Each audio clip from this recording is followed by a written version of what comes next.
Maraming Pilipino sa iba't ibang bahagi ng bansa ang nakinabang sa handog ng Pangulo, serbisyong tapat para sa lahat na bahagi ng selebrasyon ng kanyang kaarawan. Yan ang ulat ni Gab Villegas. Malafiesta ang peg ng salo-salo sa palasyo na ginanap sa Kalayaan Grounds na Malacanang para ipagdiwang ang kaarawan ni Pangulong Ferdinand R. Marcos Jr. Kasama ang buong First Family, ibinahagi ng Pangulo ang espesyal na okasyong ito sa ilan nating kababayan. Binigyan din ng Pangulo ng birthday cake at sabay-sabay na inawit ang happy birthday song. Mahigit 1,000 residente naman ng Lamot Ifugao ang nag-avail ng iba't ibang health services sa tinawag na puro kalusugan na bahagi pa rin ng handog ng Pangulo, serbisyong tapat para sa lahat. 5 probinsya naman sa Calabarzon ang nakibahagi sa programang handog ng Pangulo. Ginanap ito sa Tanza Convention Center, Laguna Sports Complex, Batangas Provincial Capital, Inaris Event Center sa Rizal at Quezon Provincial Capital.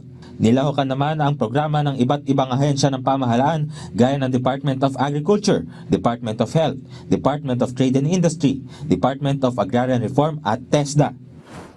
Nagsagawa naman ang Department of Social Welfare and Development ng malawakang pamamahagi ng family food pack sa iba't ibang bahagi ng Visayas Region.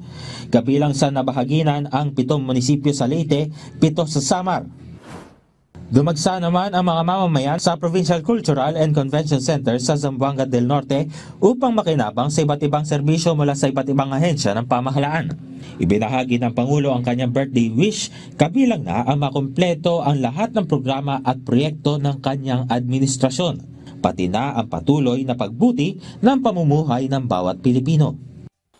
Hindi naman nagbabago yung mga birthday wish ko mula nung simula hanggang ngayon na naging Pangulo ko at ayun na nga, maging maayos ang buhay ng bawat Pilipino, na maituloy natin lahat ng ating proyekto para matulungan, lalong-lalo na yung mga mahihirap.